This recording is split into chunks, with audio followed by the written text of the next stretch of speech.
ঝালকাঠির রাজাপুর উপজেলার বড়ইয়া ইউনিয়নে মাত্র ৫০০ টাকা বাজি ধরে খালে ডুব দিয়ে এক ব্যক্তির মৃত্যু হয়েছে। ঘটনায় নিহত হয়েছেন ওই এলাকার বাসিন্দা বাবুল মোল্লা, যিনি পেশায় একজন কৃষক ছিলেন। স্থানীয় প্রত্যক্ষদর্শীরা জানায়, বাবুল মোল্লা সকালে ভারী কাজের পর পানিতে শরীর ঠান্ডা করতে খালে নেমে টানা প্রায় ১ শতাধিক বার ডুব দেওয়ার বাজি ধরেন। তিনি খালি গায়ে খালে নেমে ওই ডুবগুলো দেন এবং পরে পাড়ে ওঠেন। তবে বাজিটি শেষ হওয়ার পরপরই তিনি হঠাৎ অসুস্থ বোধ করেন এবং মাটিতে লুটিয়ে পড়েন। স্থানীয়রা দ্রুত তাকে উদ্ধার করে কম্বল দিয়ে গরম করার চেষ্টা করেন।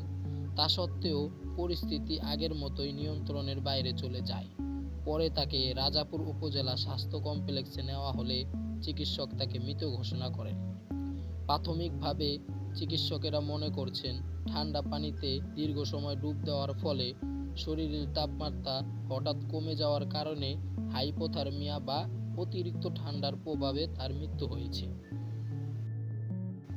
এই ঘটনাটি স্থানীয় মানুষের মধ্যে শোক ও হতাশা সৃষ্টি করেছে এবং অনেকেই বাজি খেলার বিপজ্জনক দিকগুলো নিয়ে উদ্বেগ প্রকাশ করেছেন।